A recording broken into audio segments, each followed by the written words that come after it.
Bonjour tout le monde, bonjour Aurélie, Bonjour. bonjour tout le monde, bonjour à toutes et à tous, bienvenue, bonjour Laura, bonjour Jean-Marc, je vois que vous êtes plusieurs à vous connecter petit à petit, bienvenue Candice, Audrey, Lucie, Laurel, Ninon, Caroline, bienvenue tout le monde, on est ravis de vous accueillir pour cette première journée qui en tout cas démarre cette semaine de live métier et je suis ravie Aurélie de t'avoir avec nous cet après-midi. Tu viens nous parler du métier d'éducatrice comportementaliste et merci d'accorder ces 30 minutes de ton temps, c'est très précieux. Et Merci, ma chance de m'avoir proposé ça, c'est très intéressant. Génial, en tout cas, on va avoir hâte d'en savoir un peu plus. Bonjour Jean-Marc, Colline aussi, à toutes les personnes qui nous rejoignent. On aime bien aussi savoir d'où vous nous écoutez, donc n'hésitez pas peut-être à mettre dans le chat le nom de la région, de la ville. Je vois Candice, Jean-Marc, Paris, Lyon. Pour ma part, je suis en Auvergne. Je ne sais pas où tu es, Aurélie, si tu es aussi dans la région parisienne. Non, je suis sur Lyon, je vois une personne Ok, sur Lyon, effectivement. bon J'étais bah sur super. Paris avant. Génial. Fausse Île-de-France, Paris aussi, Paris, beaucoup de Parisiens, j'ai l'impression cet après-midi. Audrey qui est à Montpellier. Super. En tout cas, on est ravis de vous avoir parmi nous et vraiment l'idée est que ce soit un live le plus interactif possible. Donc n'hésitez pas au fur et à mesure du partage d'expérience d'Aurélie de partager peut-être vos questions dans le chat, dans l'onglet aussi des questions qui est juste à droite en bas de votre écran. Et je me chargerai de relayer en tout cas les questions de tout le monde à Aurélie pendant sa prise de parole ou en tout cas un petit peu après. Donc n'hésitez surtout pas à poser toutes vos questions. Et peut-être pour commencer, avant de te donner le micro Aurélie, pour celles et ceux qui ne connaissent pas Chance, nous sommes une communauté d'entraide professionnelle et une méthode pour aider chacun et chacune à trouver sa place dans le monde du travail et dans la société. Et on a plusieurs parcours, programmes d'accompagnement et le plus connu, c'est le bilan de compétences. Et dans cette méthode, on vous propose justement d'aller confronter à la réalité d'aller vous confronter à la réalité des métiers pour pouvoir en apprendre plus sur un métier, relever peut-être les fantasmes positifs comme négatifs et c'est assez puissant et c'est vrai qu'en écoutant un ou une professionnelle parler de son métier, on se rend compte de si ça résonne ou si ça ne résonne pas. Donc c'est un moment assez clé dans le bilan de compétences et c'est ce que on propose justement à tout le monde pendant cette semaine de live métier, explorer plus de 50 métiers ensemble. Et aujourd'hui, à 16h30, c'est ton métier, Aurélie, d'éducatrice comportementaliste que je vais te laisser peut-être nous présenter et si tu souhaites aussi peut-être commencer par ton parcours et ensuite aborder ce que c'est que ce métier d'éducatrice comportementaliste, eh bien c'est super et je te laisse la parole. Merci beaucoup. Ok, merci Charlotte. Alors, moi je suis Aurélie. Mon parcours en quelques mots, j'ai travaillé pendant plus de 15 ans en communication audiovisuelle, donc rien à voir avec ce que je fais maintenant.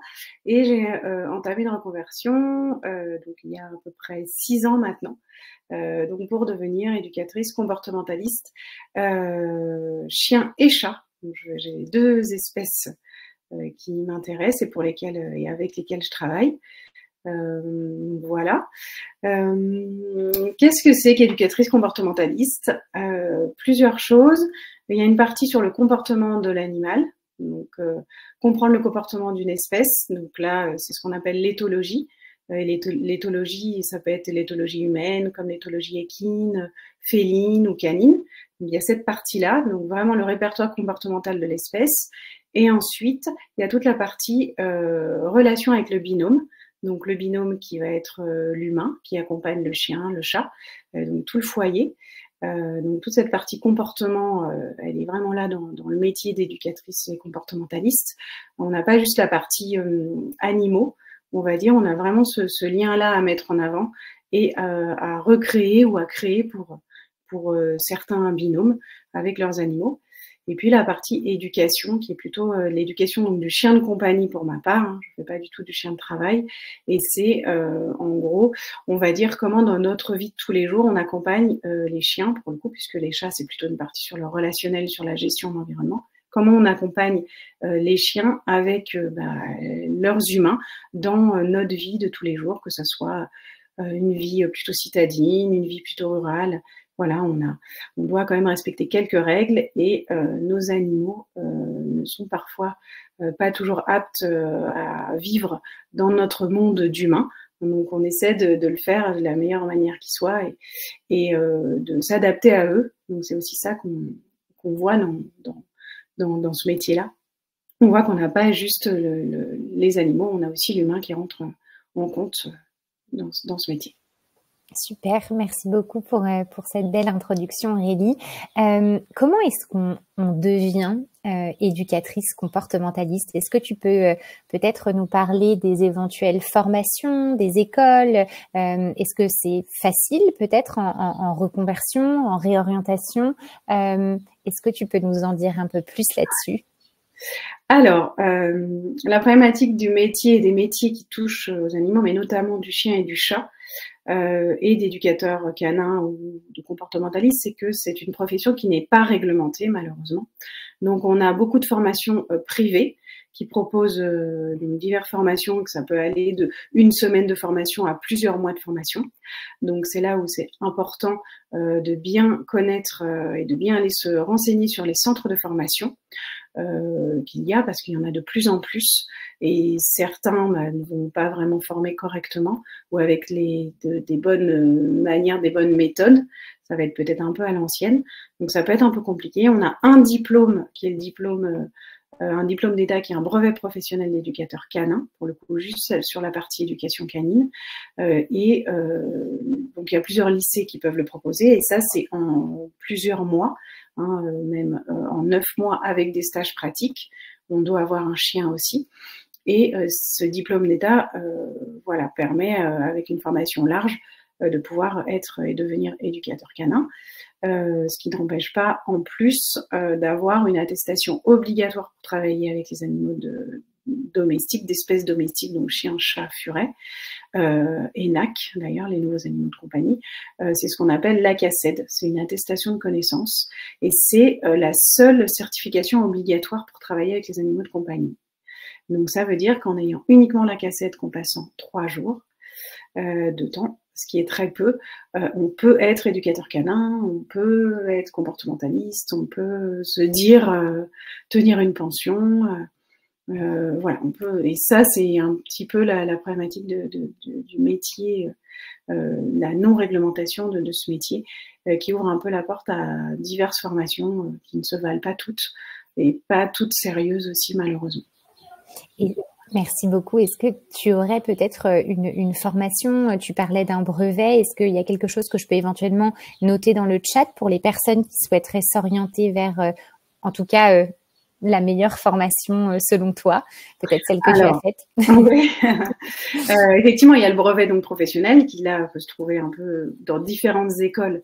Brevet professionnel éducateur canin, donc différents lycées donc dans toutes les régions de France. Et donc bien prendre en compte effectivement les valeurs et les manières d'éduquer, donc pas à l'ancienne, c'est-à-dire pas avec la force, pas avec la violence, parce que malheureusement dans le monde du chien, on a encore beaucoup de violence et d'anciennes croyances où on doit crier sur le chien, taper sur le chien, être le chef de meute pour que le chien nous écoute. Et ça, malheureusement, voilà, ça peut faire de gros dégâts, et ce n'est pas comme ça qu'on va arriver à mieux comprendre le chien, l'éduquer et faire en sorte qu'il soit bien avec nous. Donc on a ce brevet professionnel, mais toujours attention aux formateurs et au contenu. Et après, on a effectivement d'autres formations privées. Alors moi, j'en ai fait une très bien, forcément.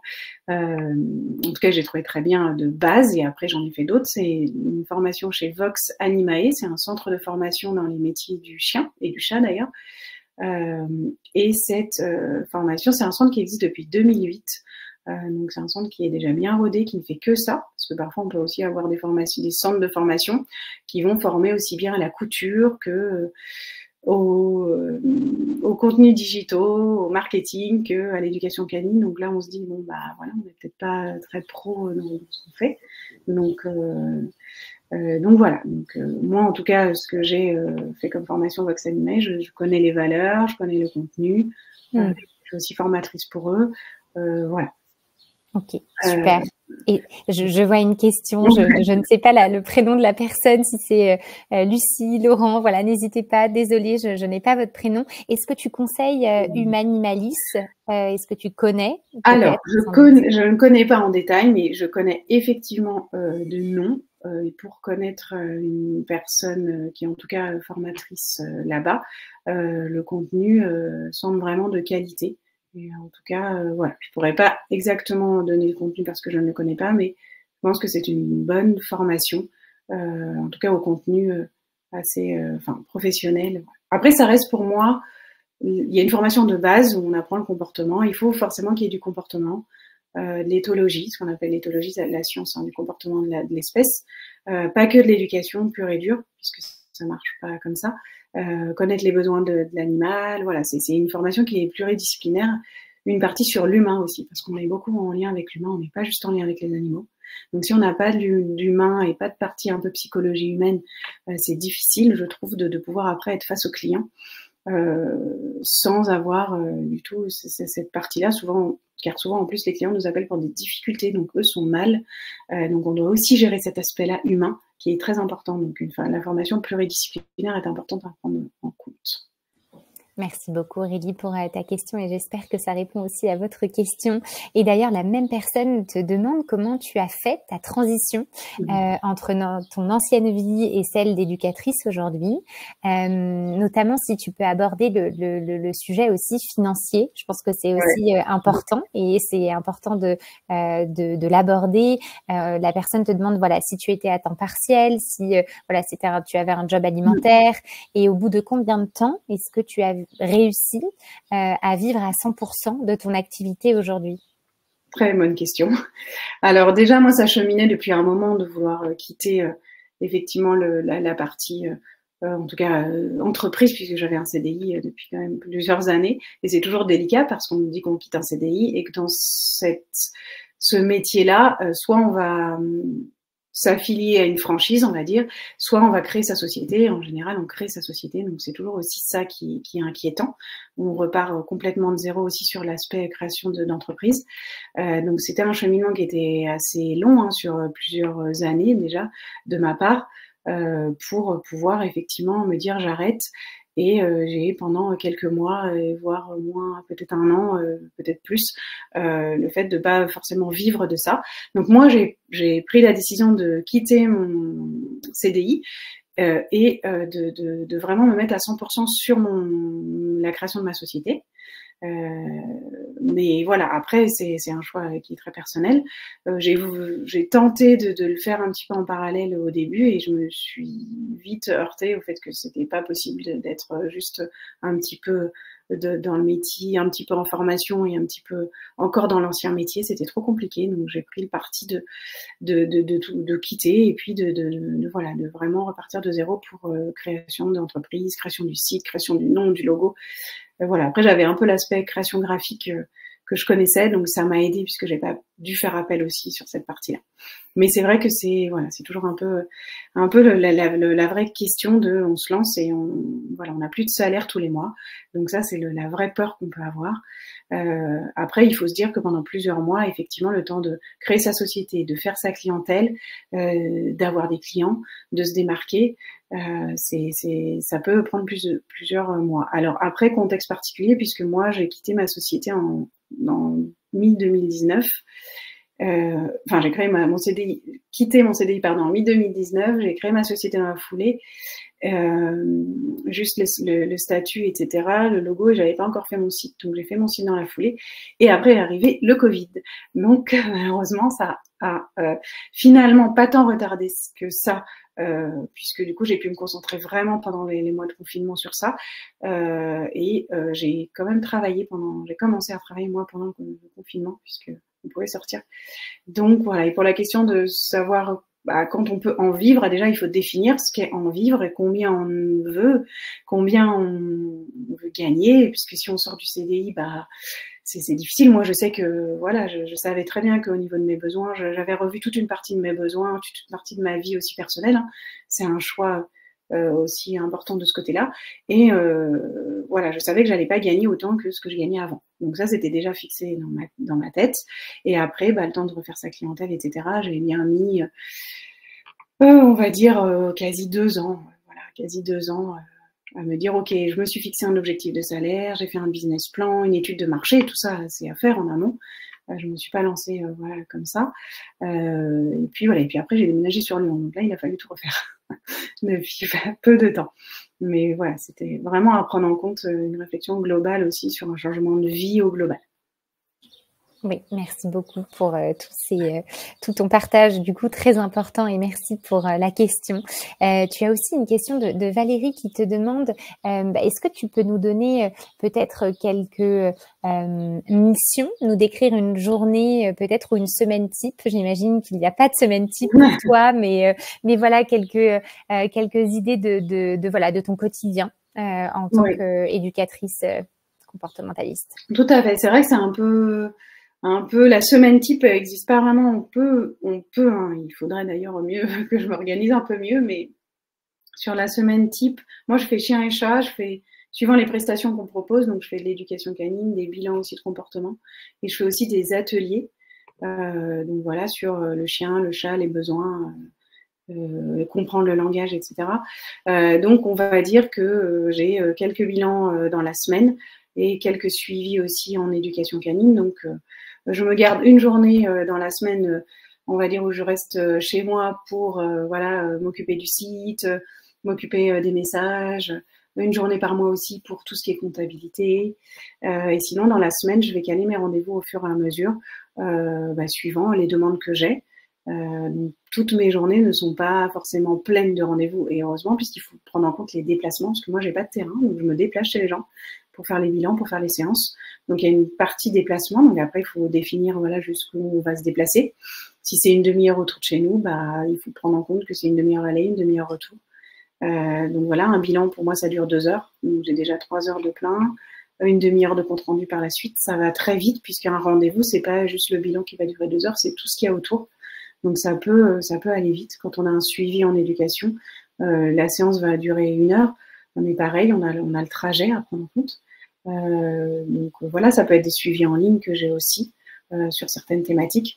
Donc c'est un peu calé au fur et à mesure. J'essaie de me cadrer sur une journée et de pas trop travailler le soir pour respecter un peu vie perso et vie pro. Et ça, c'est pas non plus évident quand on a sa société et quand on a un peu ce type de job-là. On peut avoir des gens qui nous contactent aussi le soir ou alors des gens qu'on a en suivi et qui nous envoient un message parce que voilà, ils ont une problématique avec leur chiot qui vient d'être un peu une tornade à 19h du soir, ils comprennent pas pourquoi. Voilà, donc c'est un peu ça, les journées type, c'est pas trop ça. Je pense qu'on peut s'en caler, mais voilà, moi j'essaie d'avoir une journée où je ne travaille pas, où je me déplace pas et je travaille chez moi. Et après, il faut aussi prendre en compte est-ce qu'on souhaite travailler le samedi ou le dimanche. Pour moi, ne pas travailler le samedi, c'est compliqué dans son milieu-là, puisque forcément les gens sont dispo le samedi, bien qu'ils soient de plus en plus dispo la semaine. Et le dimanche matin, moi je fais des balades, donc j'ai décidé de travailler 3 dimanches dans le mois, le matin. Super, merci beaucoup. Je pense que c'est très clair. J'espère que ça répond à la question.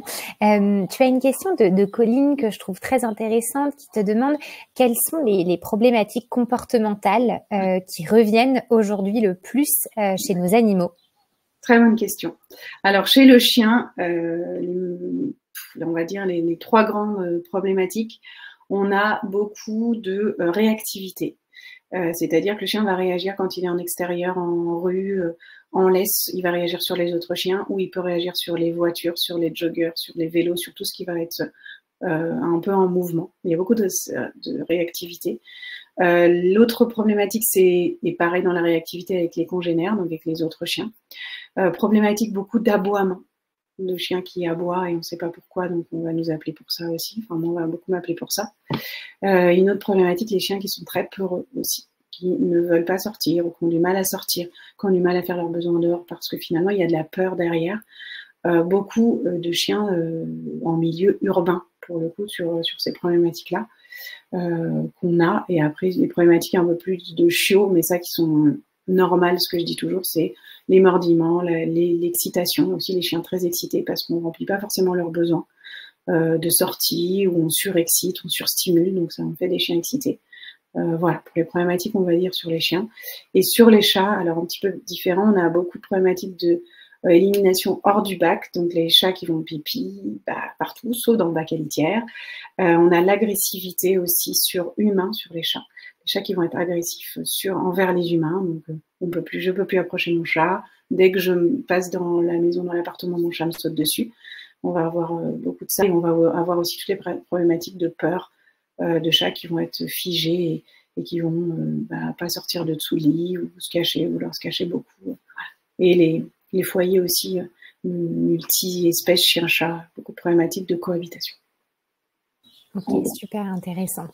Ça fait pas mal de choses quand même. Voilà. Merci beaucoup Aurélie et j'espère que ça répond à la question de Colline. Je vois une question, enfin 2 questions, je pense, de Jérémy et de Laura, il me semble. Jérémy qui te demande, voilà, peut-être quelques exemples de réussites que tu as eues et qui ont été gratifiantes pour toi dans ta carrière d'éducatrice comportementaliste. Et Laura avait la question qui était plutôt portée sur les grands défis que tu rencontres peut-être au quotidien. Donc, je trouve ça intéressant peut-être de les allier. C'est à la fois, voilà, peut-être pour toi des grandes réussites qui sont peut-être aussi des défis du quotidien. Voilà, est-ce qu'il y a des choses que tu souhaites partager par rapport à ça? Alors, oui, sur les réussites, c'est toujours des réussites qui touchent pour moi la relation entre l'animal et l'humain, que ce soit chien-chat ou chien. Quand on appelle, c'est souvent parce que finalement on n'y arrive plus avec le chien. C'est rarement en amont, sauf parfois pour les chiots, où là on veut bien faire entre guillemets. Je vais avoir un chiot, j'en ai jamais eu, donc voilà. Mais sinon, c'est vraiment un problème souvent de relation de je comprends pas mon chien, je comprends pas mon chat, donc il y a plein de problématiques associées. Et c'est souvent parce que les deux ne se comprennent pas, parce qu'on est 2 espèces différentes et qu'on veut, nous, en tant qu'humains, un peu mettre tous nos comportements d'humains sur nos chiens ou nos chats, et c'est pas possible parce qu'on a des comportements bien spécifiques. Donc la réussite, c'est plutôt de dire ah ça y est, j'arrive à comprendre mon animal, et donc c'est apporter toutes les infos et toutes les connaissances nécessaires, toutes les clés pour que l'humain arrive à comprendre son animal. Et ça, quand on me dit ah oui, là, ça y est, je sais quand il a peur, je sais quand il est bien, je sais quand il est moins bien, je sais quand il a un inconfort, je sais que là, je dois pas le caresser dans ce moment-là. Donc, vraiment, la compréhension du binôme, c'est ça pour moi la réussite. Quand on me dit je comprends mon chien, là, j'ai compris que la situation s'est mieux passée dans ce contexte-là parce que j'ai compris que là, il me demandait de lui laisser de l'espace ou alors de le soutenir. Voilà. C'est vraiment cette compréhension de l'animal qui, pour moi, quand on me dit ça, je vois que voilà, c'est une réussite pour moi d'avoir pu guider et donner les clés pour après que l'humain puisse voilà, partir seul avec son animal sur une bonne perspective et ne soit pas bloqué. C'est ça vraiment. Après les défis, les défis c'est que on arrive souvent avec beaucoup de croyances sur les chiens, sur les chats. Soit c'est parce que j'ai toujours eu des chiens ou j'ai eu des chats, et c'est difficile aussi des croyances parce que tout ce qu'on voit sur les réseaux, voilà, il y a du très bon marketing de certains professionnels, et on a toujours fait comme ça, mais quand même on fait appel à moi ou une autre éducatrice, éducateur. Donc on a envie de changer, et c'est difficile pour l'humain de changer. On veut être accompagné. Ah oui, mais j'ai déjà essayé de faire ça, et ça fonctionne pas. Donc les défis pour moi, c'est vraiment quand j'arrive à avoir une personne qui veut le changement et qui souhaite le changement et qui arrive à mettre en place des choses sur lesquelles elle était réfractaire de base. Et c'est là où je dis que l'humain est hyper important dans ce duo-là, et après le trio avec le professionnel. On a besoin d'aller, là on parle à l'humain, hein. On a vu la problématique du chien et du chat, hein. On n'a pas besoin de toucher au chien ou au chat. On va devoir aller guider l'humain. Et c'est lui qui va après pouvoir être avec son animal de la meilleure manière qui soit. Donc, c'est plutôt ça le défi pour moi. C'est vraiment de se dire, ok, l'humain, il faut que j'arrive à le guider au mieux et à lui faire comprendre que souvent ce sont des croyances et que c'est pas fondé Et il y a beaucoup de biais aussi qui font que voilà, on a tendance à rester campé sur ses idées. Voilà. Ça c'est vraiment un gros défi pour moi en tout cas, sur cette profession. Merci beaucoup Aurélie pour ta réponse très complète. Le temps passe très vite, 30 Ouais, minutes, c'est vraiment c'est très rapide. Je vois qu'il nous reste 4 minutes. Je trouve aussi intéressant une question que Laura a posée sur les compétences et les qualités, parce que c'est vrai que mine de rien, pour toutes les personnes qui souhaitent peut-être s'orienter, se réorienter vers cette voie, en fait, c'est des questions qu'on se pose aussi naturellement. Est-ce que j'ai les bonnes compétences, les qualités? Est-ce que selon toi, il y a des compétences et des qualités, en tout cas clés, pour réussir dans ce domaine? Et peut-être que je compléterai par une autre question, c'est est-ce que tu as un petit message à passer à celles et ceux qui souhaitent se lancer et qui n'osent peut-être pas, ou alors un message, pour des personnes qui souhaitent se lancer dans ton métier? Alors ouais, les compétences qualités, moi je dirais déjà, il faut aimer les gens. Parce que souvent, on me dit, ah ben moi je veux travailler avec les animaux parce que les gens j'aime pas, ou j'ai plus envie je crois plus aux humains, bref voilà, j'aime pas les gens, et ça tourne autour de ça. Et je dis que pour ce travail-là, on va parler à l'humain. Donc il faut aimer les gens, ou en tout cas aimer leur parler, aimer prendre le temps, accueillir aussi beaucoup les émotions. Donc il faut faire preuve d'empathie, et l'empathie est souvent mal définie parce que souvent on est antipathique et non pas empathique, ça c'est encore un autre sujet. Il faut vraiment aimer l'humain et arriver aussi à aller se former un peu vers l'humain. Parce que si on ne peut pas parler avec l'humain, on n'arrivera pas à les faire changer sur leur compréhension de l'animal. Donc vraiment les qualités, c'est ça. Pour moi, la plus grande qualité, c'est ça. Et ensuite, c'est que c'est quand même un métier qui est assez difficile parce que déjà souvent on est à l'extérieur, on va beaucoup bouger. Et du coup, ça peut être aussi assez difficile au quotidien de se dire, voilà, si je prends des vacances, je suis pas payée. Donc ça, c'est comme tout entrepreneur, on va dire. Mais c'est vrai que ça peut être vite, on peut vite avoir des clients et se dire, je continue. Et puis du coup, je vais m'épuiser et après, je peux plus répondre correctement aux demandes. Et quand on a un bilan de 2 heures, c'est assez énergivore. Parce on sait jamais comment la personne va réagir. Et voilà, elle peut très bien ne pas être d'accord, mais j'ai des personnes qui pleurent, voilà. Donc ça peut être, voilà. Pour moi, l'humain, c'est important, vraiment dans la relation. Donc les compétences humaines, c'est vraiment important. Après, aimer les animaux, ça, c'est logique dans ce métier-là, mais pas que. Pas que. Super, oui. On comprend et on entend que c'est vraiment l'humain et l'animal, quoi. Il y a vraiment un lien très fort de relationnel entre les deux. Donc merci beaucoup. Je vois qu'il est déjà 16h59, donc ça va vite. Je suis navrée. J'ai vu qu'il y avait beaucoup de questions. On n'aura pas eu le temps de tout aborder. Peut-être, si Aurélie, tu l'acceptes, que les gens peut-être t'envoient quelques petites questions sur LinkedIn éventuellement. Oui, c'est possible. Si c'est OK pour toi, voilà, de te retrouver en tout cas sur LinkedIn pour les questions peut-être qu'on n'aura pas eu le temps d'aborder. En tout cas, voilà, moi je tenais à te remercier beaucoup pour ton temps précieux et toutes les informations que tu as partagées aujourd'hui. Je vois que tu as des remerciements dans le chat de Jérémy, de Laura notamment, et des messages comme quoi c'était vraiment très intéressant et tout le monde te remercie beaucoup. Merci aussi à toutes les personnes qui ont posé des questions, ont assisté à ce live. Si vous souhaitez à votre tour rejoindre aussi la communauté d'entraide de chance et l'initiative 3 minutes pour les autres, pour peut-être, si vous le souhaitez à votre tour, partager la réalité de votre métier, apporter un coup de pouce à quelqu'un qui se pose des questions dans le cadre de son travail ou de son futur travail, je vous mets le lien dans le chat pour devenir membre de la communauté d'entraide. C'est gratuit. Vous avez la possibilité donc de donner un coup de pouce simplement et de faire des demandes d'aide également si vous en ressentez le besoin. Voilà, donc n'hésitez pas à nous rejoindre dans cette belle communauté d'entraide. Merci encore Aurélie pour ton temps et pour vraiment ton super partage d'expérience. C'était passionnant. Merci beaucoup. Merci à tous. N'hésitez pas si vous avez des questions sur LinkedIn, je répondrai. Génial, merci en tout cas pour ta disponibilité et cette proposition. Merci tout le monde. Je vous souhaite une très bonne fin d'après-midi, une bonne fin de journée et à très bientôt. Merci encore Aurélie. Merci. À bientôt tout le monde. Au revoir. Au revoir.